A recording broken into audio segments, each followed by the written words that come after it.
Y no sé si tenemos el countdown por ahí, pero bueno, vamos a empezar. Vamos a aprovechar este medio minuto que nos dan los de producción. Bienvenidos todos en este día. Estamos muy contentos, muy agradecidos con Dios por la oportunidad que nos da siempre de venir un domingo más. Un domingo en el que nuestra fe crece, en el que nuestra fe es edificada. Y estamos en esta serie llamada Avalancha de Verano. Y es una serie en la que queremos, y es nuestra oración, que la fe de cada uno de nosotros sea una fe que crezca paso a paso, así como esta bola de nieve que va creciendo a medida que va avanzando. Y estamos a mitad del año. Yo espero que su fe esté fortalecida, pero si no, si tal vez tú estás redescubriendo tu fe, o estás descubriendo la fe, o tal vez estás en una crisis de fe, tal vez tienes fe pero anhelas más fe, ¿verdad? Esta serie, esta predicación es para ti, es para cada uno de nosotros. En esta serie estamos viendo 5 elementos o 5 catalizadores que provocan el crecimiento de nuestra fe, que permiten que nuestro crecimiento espiritual vaya en aumento. Y algo que hemos hecho y que les hemos pedido es que tomen notas. Les hemos dado estas hojitas y por ahí creo que hoy les repartieron. Si alguien no tiene, necesita, levante su mano y aquí tenemos un equipo que va y se las lleva hasta su lugar sin costo, ¿verdad? No, ahí se las van a llevar. Entonces queremos que usted no se pierda la bendición de poder tomar notas. Así es que si usted necesita una, solamente levante su mano. Y estamos viendo estos 5 elementos que hacen crecer nuestra fe. Y a mí me gustaría solamente retomar algo que hemos venido viendo en estas 2 semanas, y es ¿qué es la fe? ¿Verdad? Vimos varios versículos, pero lo podemos resumir de esta manera. La fe es plena confianza en Dios. Plena confianza en Dios. Y eso es lo que nosotros queremos tener, una plena confianza en Dios. Y la pregunta es, ¿por qué es tan importante la fe? ¿Por qué Jesús habla tanto de la fe? ¿Por qué la Biblia nos habla tanto de la fe? Bueno, la respuesta es porque Dios quiere tener una relación con nosotros. Y ustedes sabrán seguramente que la base de las relaciones es la confianza. Es la confianza. Nosotros vemos que la fe es confianza plena en Dios. Entonces, el deseo de Dios es tener una relación contigo. Por eso es importante la fe, la confianza, porque esa es la base de las relaciones. Esto quiere decir que entre mayor confianza tú tengas, mejor será tu relación con Dios. Entre mayor fe tú tengas, mejor será tu relación con Dios. Entonces el propósito de esta serie es que tú tengas una mejor relación con Dios, que cada uno de nosotros tengamos una mejor relación con Dios. Y bueno, vimos estos 5 elementos. Yo casi creo que si tú has tomado nota, los puedes recordar, porque tomar nota nos ayuda, ¿verdad? Y vimos hace 2 domingos el primero de ellos, y es algo que cuando observamos a las personas en la Biblia, o a nuestros amigos, o a nuestros conocidos, con una fe sólida, podemos identificar estos 5 elementos en su vida. Y el primero de ellos es enseñanza práctica. Es que cuando escuchan la palabra de Dios, no la escuchan y dicen, oh, esa fue una buena palabra. Hoy estuvo, sino que la escuchan y la ponen en práctica. ¿Qué quieres que haga yo, Dios? ¿Qué me estás hablando a mí? ¿Qué cambios tengo que hacer en mi vida? ¿Qué decisiones tengo que tomar? ¿Qué cosas tengo que dejar? ¿Qué cosas tengo que empezar a hacer? Así es que yo les decía ese día, nosotros no podemos practicar lo que no conocemos.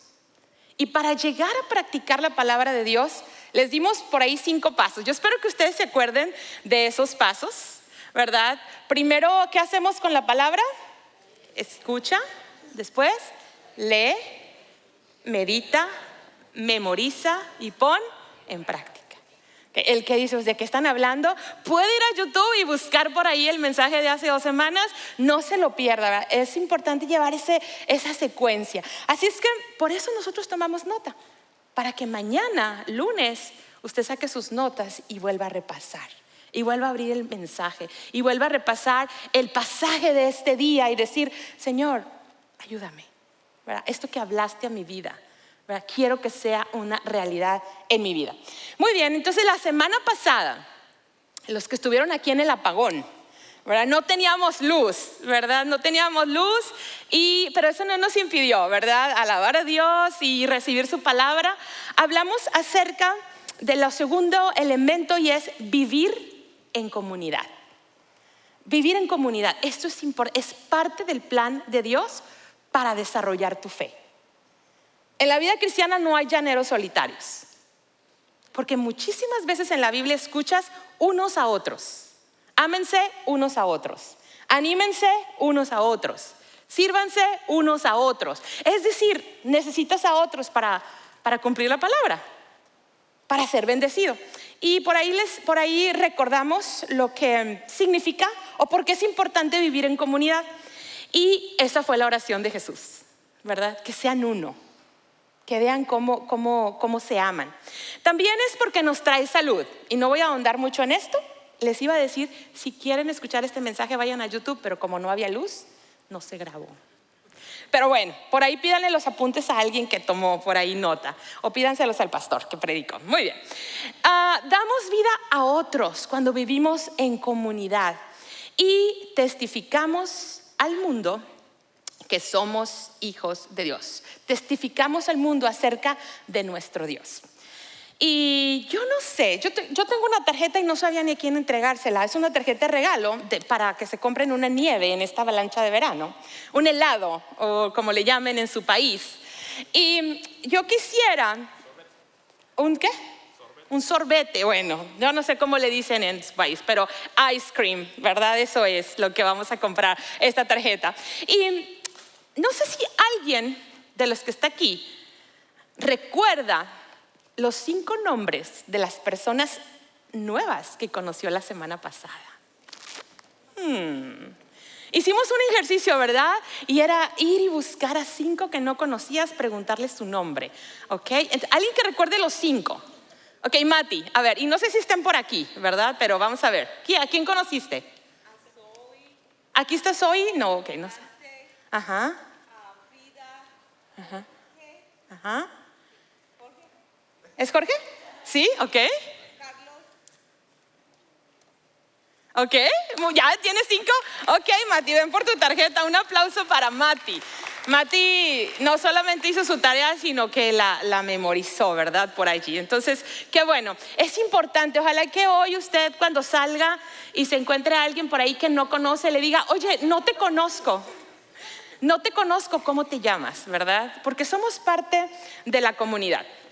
Muy bien, pues el día de hoy vamos a ver nuestro tercer elemento que nos lleva a que nuestra fe sea una fe que se fortalezca.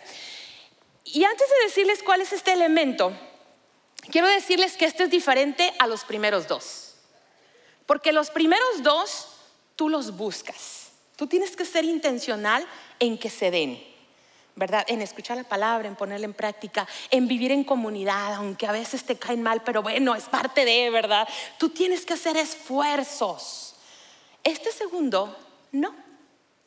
Perdón, este tercero va a venir a ti en algún momento de tu vida. Va a llegar a ti en un momento de tu vida. Este tercero es circunstancias cruciales. Cruciales, aquellas que son como un parteaguas en tu vida. Hay algunas circunstancias cruciales que tú has vivido y que han hecho que tu fe crezca. Tal vez tu familia fue restaurada. Tal vez tú recibiste sanidad. Tal vez tú tenías un imposible, oraste y viste la mano de Dios y tuviste respuesta. Tal vez tú viste tu hijo perdido regresar al camino, ¿verdad? Cuando ya parece que no había esperanza. Tal vez tú recibiste ese cheque inesperado, ¿verdad? Yo no sé, pero esas situaciones en las que tú dices, definitivamente fue Dios. Yo pude ver la mano de Dios. Y eso hace que tu fe se fortalezca. Pero estas circunstancias cruciales, muchas veces, más de las que quisiéramos, a veces son circunstancias difíciles, que nos llevan por medio del valle del dolor, del sufrimiento, de la decepción, de la desesperanza. Y están allí. Tal vez la muerte de tu mamá, tal vez el divorcio de tus padres, tal vez te despidieron injustamente de tu trabajo, tal vez tu esposo te dejó y se fue de casa, tal vez ese diagnóstico que no querías ver y que tal vez temías y aparece es cáncer. Es decir, cuando esas circunstancias difíciles llegan a tu vida, tú no puedes por momentos creer que algo similar a esto te pueda ayudar. Y es un momento en el que tú te preguntas, bueno, ¿qué está pasando? Y tal vez te preguntas por qué. Y tal vez empiezas a dudar. Y estas circunstancias tienen todo el potencial de apartarte de la fe. Porque te preguntas por qué. Te preguntas por qué Dios no me responde. ¿Por qué Dios no está haciendo algo? ¿Por qué Dios lo permite? No lo entiendo. Ahora que estoy confiando más, ahora que me acerqué a Él, ¿por qué? Y estas circunstancias difíciles nosotros las podemos observar en la palabra. Y yo quisiera que fuéramos a un pasaje en la Biblia. Es el libro de Mateo, capítulo 11, versículo, vamos a leer ahorita del 1 al 3. Y personalmente es uno de los pasajes que a mí se me hace muy difícil cuando yo lo leo. Me hace difícil, es un pasaje difícil. Miren, dice así: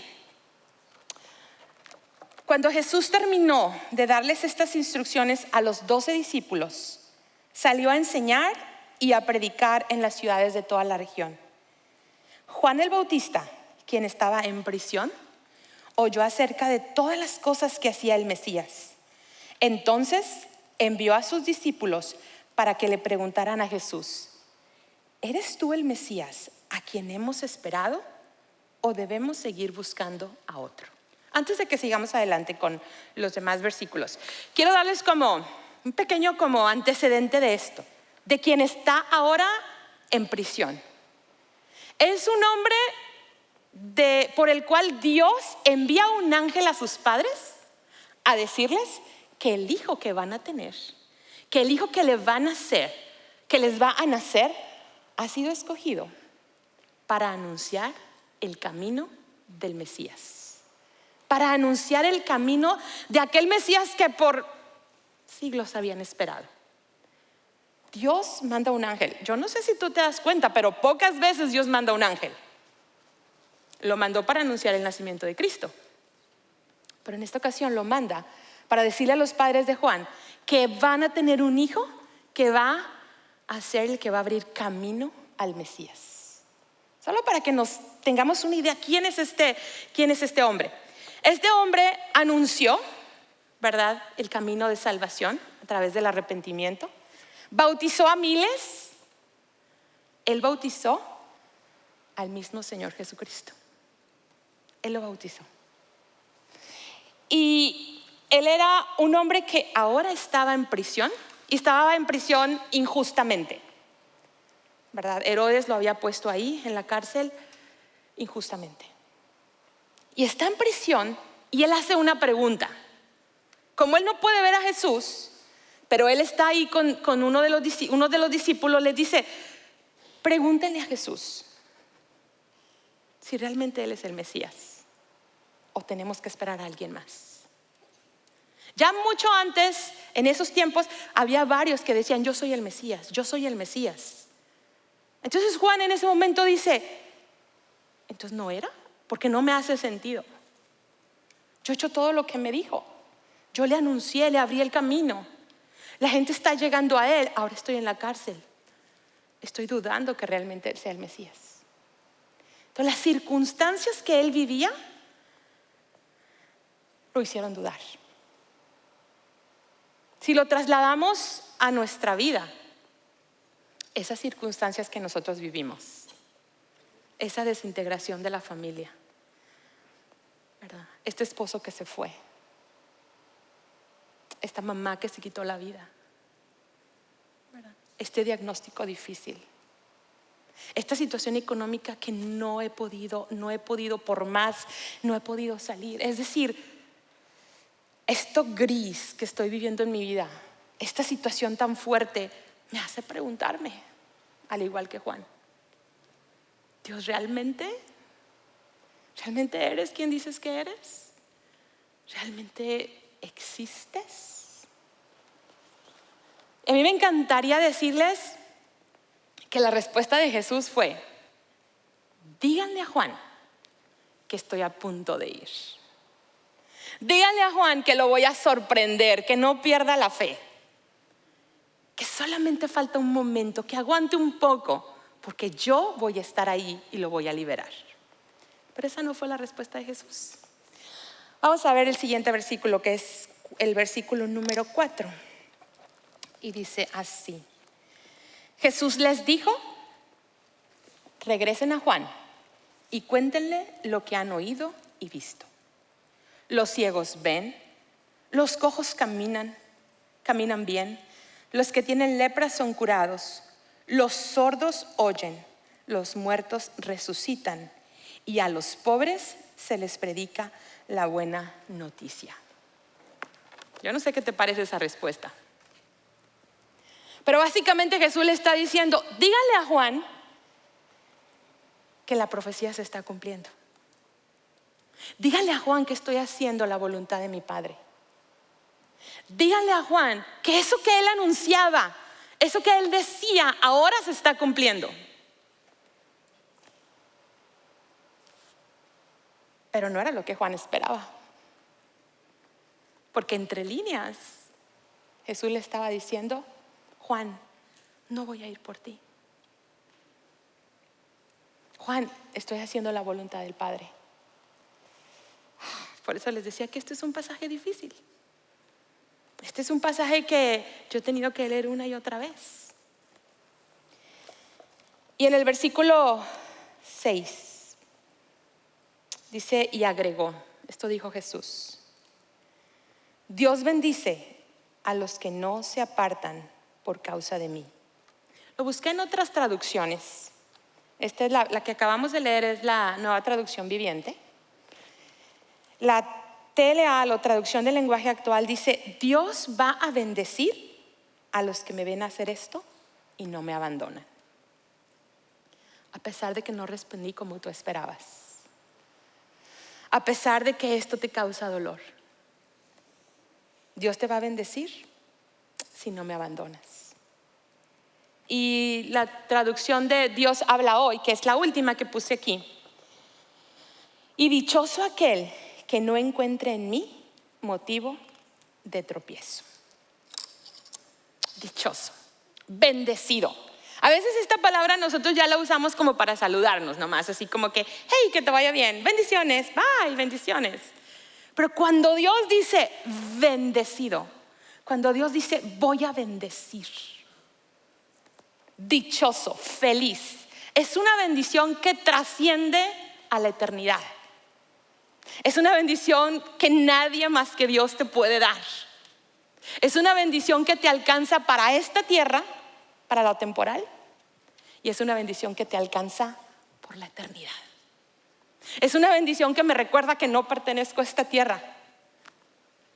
Es una bendición que me recuerda que hay algo más allá y que tal vez mi mente no puede imaginar. Pero dice bendecidos. Qué difícil es creer que somos bendecidos cuando estamos en una cárcel como la de Juan. ¿Cómo Juan puede tener una fe así? Porque ¿saben?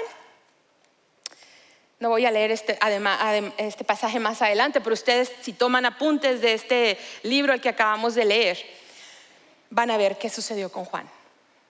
Y el final de Juan es que Juan fue ejecutado.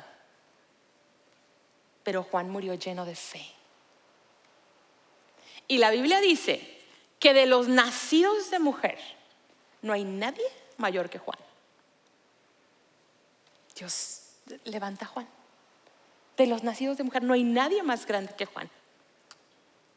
Un hombre que murió lleno de fe, lleno de confianza, que su vida le pertenecía a Dios y que él estaba cumpliendo el plan de Dios y el propósito de Dios. Y aunque era difícil aceptarlo, su confianza estaba plenamente en Dios.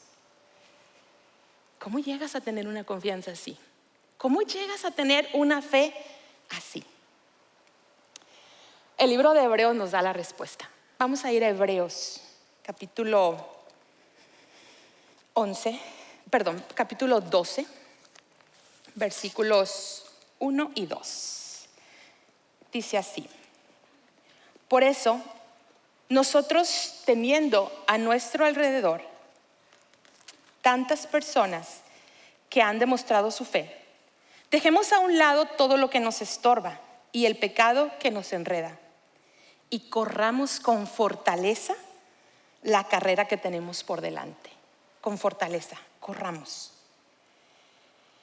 Fijemos nuestra mirada en Jesús. Ahí está la respuesta. Corramos con fortaleza, pero dice, fijemos nuestra mirada en Jesús, pues de Él procede nuestra fe y Él es quien la perfecciona. Jesús soportó la cruz sin hacer caso de lo vergonzoso de esa muerte, porque sabía que después del sufrimiento tendría gozo y alegría, y se sentó a la derecha del trono de Dios. Dice, corramos con fortaleza, corramos con fe, corramos con confianza, con plena confianza la carrera de la vida, porque está hablando de la carrera de la vida. Pero te dice algo: pon tus ojos en Jesús. Pon tus ojos en Jesús. Y aquí dice, a Jesús no le importó lo vergonzoso de su muerte. Es decir, Él no estaba viendo lo que los demás pensaban. Él no estaba guiándose por lo que los demás decían. Él tenía su vista puesta en su Padre. Y ahora la palabra nos dice, pon tus ojos en Jesús, ¿verdad? Porque de Él proviene tu fe y Él es quien perfecciona tu fe. ¿Cómo hacemos esto? ¿Cómo se traduce esto de poner nuestros ojos en Jesús? Bueno, veamos lo que hizo Jesús. Porque yo les dije a un principio, lo que Dios anhela es tener una relación con nosotros. Por eso vino Cristo. No había manera de que nosotros pudiéramos acercarnos a Dios, porque somos pecadores. Y Cristo pagó por nuestro pecado, para que pudiéramos tener acceso a Dios y pudiéramos tener una relación con Él. Pero como nosotros no vemos a Dios, Él envió a su Hijo para mostrarnos el corazón de Dios. Dice Jesús, el que me ha visto a mí, ha visto al Padre. Él quiere tener una relación con nosotros. Cuando vemos a Jesús, cuando tú lees Mateo, Marcos, Lucas y Juan, estos evangelios, ahí está la vida de Jesús. Cuando tú sientas que necesitas respuestas, necesitas saber qué hacer, ve a los evangelios. Ve a los evangelios y ve a Jesús. Pon tu mirada en Él, míralo, ve lo que hizo Él e imítalo a Él. Y hoy solamente yo quiero concluir y dejarles 3 cosas que observamos nosotros en Jesús. El libro de Hebreos dice, fija tus ojos en Jesús. ¿Qué hizo Jesús para cumplir la voluntad del Padre? ¿Qué hizo Jesús? ¿Verdad? ¿Qué cosas Él nos enseña y que podemos aprender de Él? Y son 3. Y la primera está en Juan 10:17 y Él dijo, el Padre me ama. El Padre me ama. Algo que hizo Jesús es que confió en el amor del Padre. Cuando tú puedes confiar que alguien te ama incondicionalmente y que tiene el mejor plan para ti, Cuando tú puedes sentir ese amor y saber ese amor que no cambia a pesar de ti, tú puedes confiar. Entonces, algo que nos enseña Jesús es: confía en el amor de Dios, confía en el amor del Padre. Lo que pasó con Adán y Eva al inicio, y decimos que la causa del pecado fue la desobediencia. Sí fue la desobediencia, pero más bien fue la desconfianza. ¿Por qué? Porque cuando la serpiente viene y habla con Eva y le dice: no es exactamente lo que Dios te dijo, más bien como que Dios, Él no quiere que tú sepas todas las cosas. Dios no tiene los mejores intereses en ti. Y Eva empezó a dudar de que realmente Dios tuviera los mejores intereses en ella. Y eso la llevó a desobedecer, ¿verdad? Y ahí entró el pecado, a través de la desobediencia. Pero inició con la falta de confianza. Entonces, número 1, confía en que tú tienes un Padre que te ama. Y te ama no importa lo que tú hayas hecho. Porque no se basa el amor de Él en lo que tú hagas o dejes de hacer. Se basa en que Él es amor. Esa es su esencia. No es que Él tiene amor, Él es amor. El Padre te ama. Número 2, Jesús sabía quién era Él. Y este segundo punto es creyendo quien Dios dice que soy. Como 18 veces en la Biblia Jesús dice: yo soy, yo soy, yo soy. Y nos dice quién es. Aquí anoté algunos versículos. Dice: yo soy la luz del mundo, el Hijo de Dios, el camino, la verdad y la vida, el pan de vida, el pastor, la puerta, ¿verdad? Jesús sabía quién era Él. Cuando el enemigo vino a tentar a Jesús, si ustedes recuerdan, cuando estaba en el desierto, lo tentó por ese lado, haciéndole dudar quién era Él. Pero Jesús sabía quién era Él, y eso le permitió estar firme. Y a lo mejor para ti es fácil decir: sí, es fácil porque Jesús es la luz del mundo. Hay oscuridad, llega Jesús y la oscuridad se va. La Biblia dice que tú y yo somos la luz del mundo también. Tú y yo somos la luz del mundo. ¿Qué no le recuerdas al que está al lado? Eres la luz del mundo. Y tenemos que vivir creyendo quien Dios dice que somos. No quien me siento, porque a veces no me siento. Pero yo soy hija de Dios. Yo me apellido Rodríguez por parte de mi papá. Y yo nací en el año de 1900 y tantos. Y yo nací Rodríguez. Y nada lo va a cambiar. Hoy pues ya me apellido Vega, ¿verdad? Pero yo en mi sangre llevo los Rodríguez. Y tal vez un día yo diga: yo no me siento Rodríguez. Yo como que me siento Garza. O me siento, ¿verdad? Como que me siento. ¿Eso cambia las cosas? No. Yo nací Rodríguez y soy Rodríguez. Y mi ADN dice que soy Rodríguez. Tú eres hijo de Dios. Cuando tú aceptaste a Cristo, tú viniste a ser parte de su familia. Cuando tú aceptaste a Jesús como tu Salvador, Él te dio el derecho de ser llamado hijo de Dios. Y nada va a cambiar las cosas. Así un día te sientas que eres tataranieto, que ni siquiera llega. No, eres hijo. Y como hijo de Dios, Dios tiene promesas para ti. Dios dice que cuida de ti. Dios dice que nada ni nadie te puede arrebatar de su mano. Tienes que creer quién eres en Dios. Número 3, recordando a quién pertenezco. Dice Juan 6:38: pues he descendido del cielo para hacer la voluntad de Dios, quien me envió, no para hacer mi propia voluntad. Él sabía de dónde venía y a dónde iba. Es algo que tú no puedes perder nunca, esa perspectiva. Tú sabes de quién vienes y a dónde vas. Y tú sabes que más allá de tu familia nuclear que amas tanto, más allá de tu profesión, más allá de tus habilidades, más allá de las cosas que anhelas en esta tierra, hay un propósito de Dios para ti en esta tierra. Y ese propósito tiene fecha de inicio y de caducidad.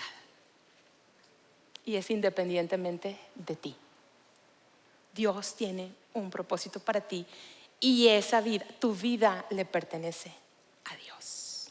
No nos olvidamos a quién le pertenecemos. Y a mí me encanta recordar que le pertenezco a Dios, porque digo, si yo le pertenezco a Dios, Él cuida de mí.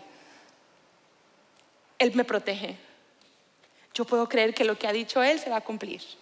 Yo puedo saber que es un Padre que me ama y tiene los mejores intereses en mí y puedo vivir confiada en Él. Yo no sé si tú estás viviendo una circunstancia crucial en tu vida. Yo he vivido circunstancias cruciales en mi vida. Mientras yo hacía este mensaje, me costó lágrimas hacerlo, porque recordé algunas circunstancias cruciales en mi vida que me dolieron. Algunas veces yo les he contado algunas de ellas, pero cuando yo era adolescente, mi padre tuvo un accidente. Yo les he contado que mi padre era un hombre ateo. Un padre que no solamente no creía en Dios, sino que se burlaba de Él y Él se jactaba de decir que Él era el diablo. Una noche, papá no llegó a casa y mi papá tuvo un accidente. Esa noche nos recibimos una llamada. Nos dijeron que mi papá estaba muy grave. Y lo que sucedió fue que mi papá, él iba en una bicicleta porque él era deportista. Y al ir en esa bicicleta, mi papá iba con alcohol, iba alcoholizado. Y llega un carro y se lo lleva y lo arrastra 40 metros abajo del carro con todo y bicicleta. Mi papá quedó su columna destruida, abierto por muchos lados. Y lo que sucedió fue que mi papá murió ahí en la calle. Llegó la Cruz Roja, llegó la ambulancia, le tomaron los signos vitales, mi papá estaba muerto. Y nosotros no sabíamos lo que estaba pasando en ese momento. Pero después, uno de los hombres que era el guardia de la empresa donde él trabajaba, escuchó que habían atropellado a Rubén. Y entonces él dice que él fue. Y cuando él llegó, mi papá ya tenía una sábana blanca encima, porque ya estaba muerto. Entonces él quita la sábana y empieza a gritarle y la gente le decía, tranquilo, déjalo ir, él ya no está ahí, tranquilo. Y él dice, no, es que hace un momento estaba jugando béisbol. No puede ser, él es un hombre con mucha vida, no puede ser.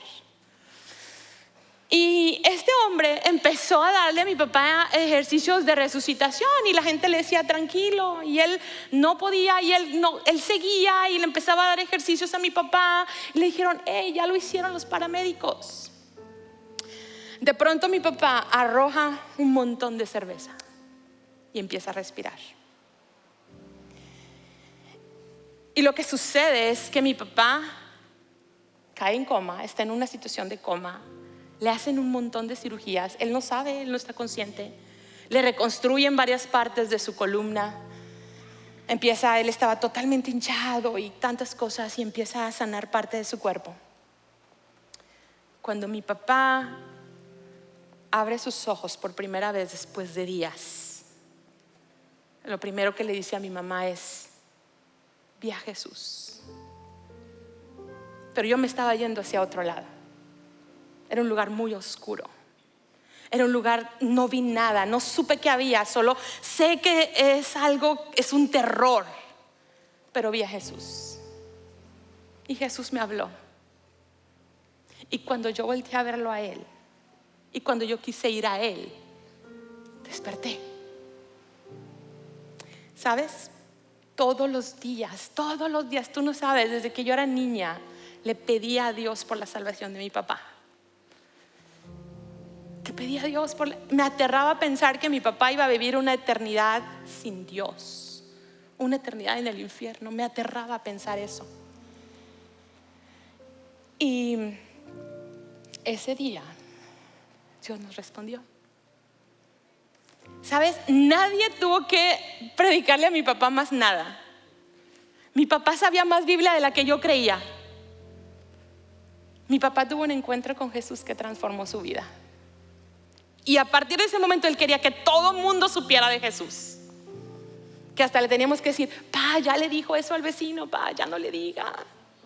Él quería que supieran la esperanza que él había rechazado por años, pero que ahora él ya tenía. Mi papá quedó, él no movía de aquí de su pecho hacia abajo, ni sentía. Y tú no sabes, en muchas ocasiones más yo me paraba de noche para poner mis manos sobre mi papá y orar por él. Porque yo decía: Señor, tu palabra dice que pondremos las manos sobre los enfermos y van a sanar. Me levantaba en la noche y iba a orar por él, y oraba y pedía a Dios: Señor, tú puedes hacerlo, mi papá ya te conoce, mi papá te pertenece, tú puedes hacerlo. Dios dijo no. Y mi papá estuvo en una silla de ruedas por años. Pero ¿sabes? Nosotros estábamos felices de que mi papá tenía vida eterna, y eso era lo que era más importante para nosotros, más que nada más, porque nosotros sabíamos que teníamos una esperanza eterna. Pero hubo momentos en que la gente decía: ¿por qué les pasa esto a ellos? Ellos que son gente de fe. Mira la tragedia por la que están pasando. Y sabes, eso me dolía en el corazón. Mi papá murió 6 años después, estuvo con nosotros 6 años, lo disfrutamos mucho. El día que murió papá, yo escuché a alguien decir: ellos no querían al Señor, porque mira, ni siquiera están llorando. ¿Sabes que eso me dolió? Tal vez lo que ellos no podían entender es que nosotros teníamos una esperanza eterna. Y claro, me hubiera encantado tener a mi papá, y claro que lo amaba con todo mi corazón. Yo hubiera querido que mi papá hubiera visto a mis hijos, hubiera sacado a pasear a sus nietos, hubiera jugado béisbol con mis hijos. Pero Dios dijo no. Pero eso no va a cambiar lo que yo creo de Dios. Yo creo que Dios sigue siendo un Dios fiel. Y eso no significa que yo voy a dejar de orar por los enfermos. Porque ¿sabes? Una y otra vez he visto cómo Dios levanta, Dios sana, Dios restaura, Dios sigue obrando. Y Dios dice: cree. Por eso nosotros seguimos cantando: tú lo puedes todo. Porque Dios lo puede todo. Porque Dios te invita a que sigas creyendo, a que pongas tu confianza en Él. Vamos a terminar este tiempo leyendo este salmo que seguramente tú conoces. Y yo te voy a invitar a que tú lo leas en voz alta conmigo. Es una oración, es un salmo de confianza. Seguramente tú lo conoces, y es el Salmo 23. Y tal vez tú lo conoces en la versión 1960 de Reina Valera. Hoy yo lo puse en la Nueva Traducción Viviente.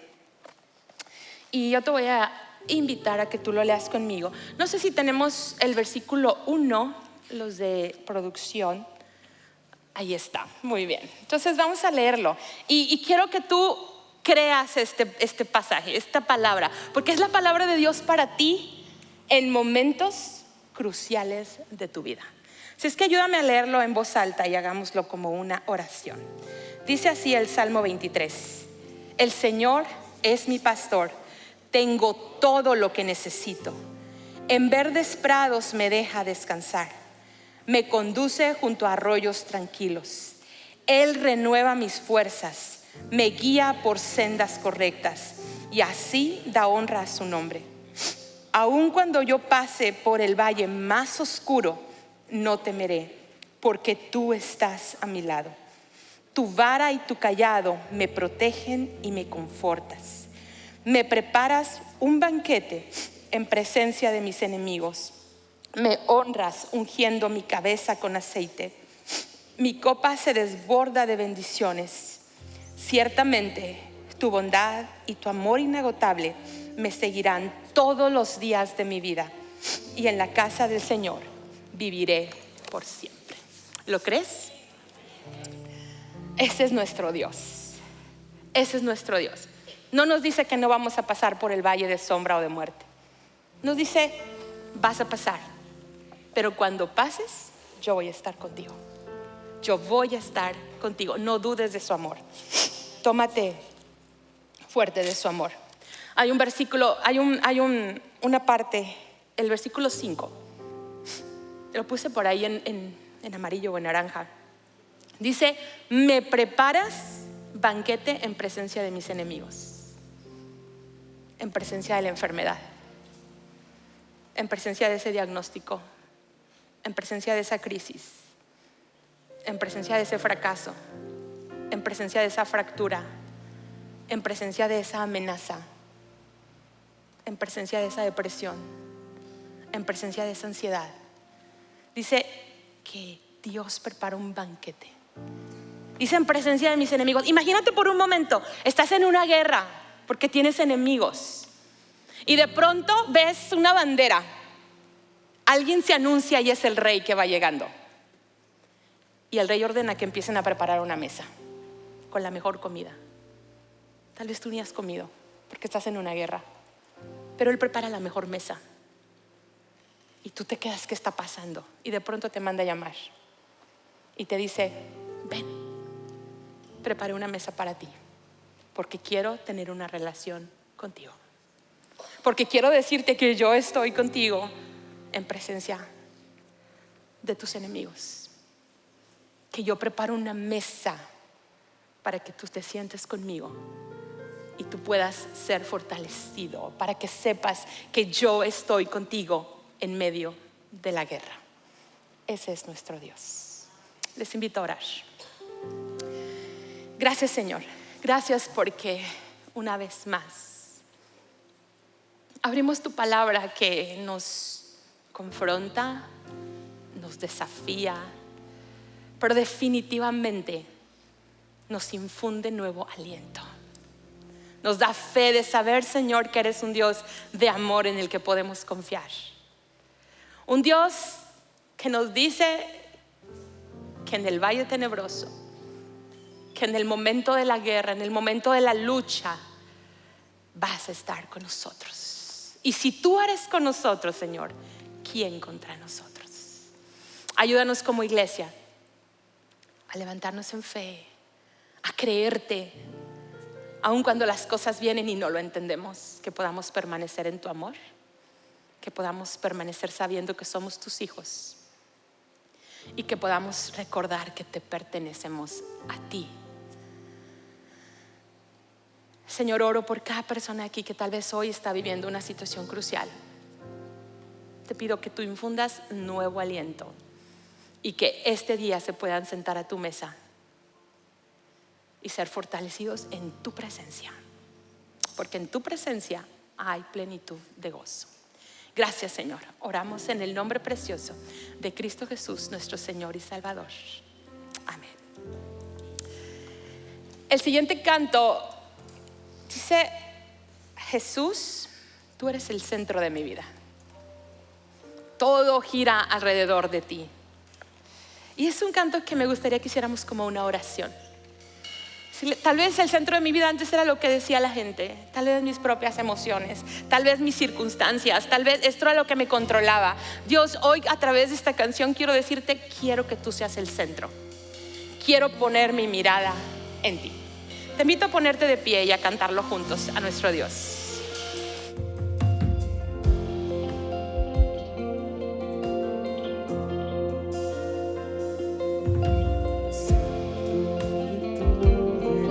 Jesús, el centro, todo eres Jesús. desde el principio y hasta el fin. Tú has sido y siempre serás Cristo.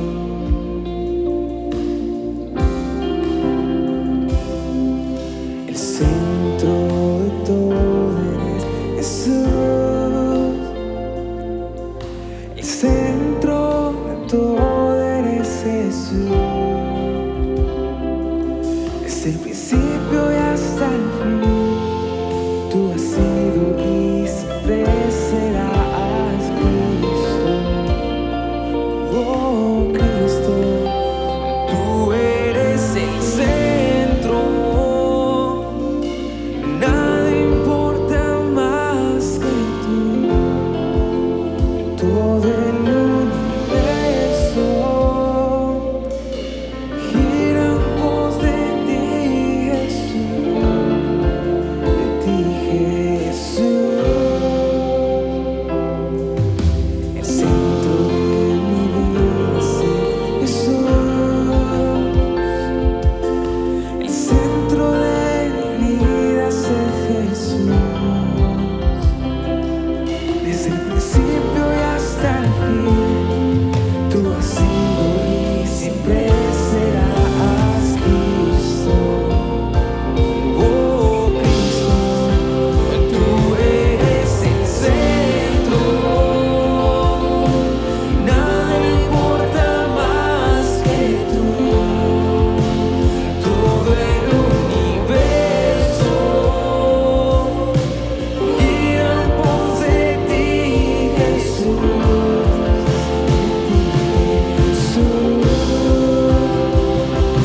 De mi ser hasta el cielo, en Cristo sé el centro. Mi vida eres tú, sí, mi vida eres tú. De mi ser hasta el cielo, en Cristo sé el centro. Mi vida eres tú, sí, mi vida eres tú. De mi ser hasta el cielo, en Cristo sé el centro. Mi vida eres tú, sí, mi vida eres tú. De mi ser hasta el cielo, en Cristo sé el centro. Mi vida eres tú, sí, mi vida eres tú. Tú eres el centro. Nada importa más que tú.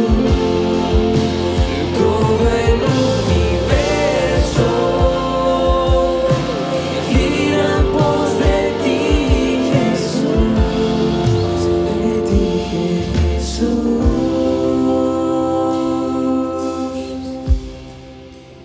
Dilo conmigo. El centro de mi vida es Jesús. El centro de mi vida es Jesús. Desde el principio y hasta el fin, tú has sido y siempre serás Cristo.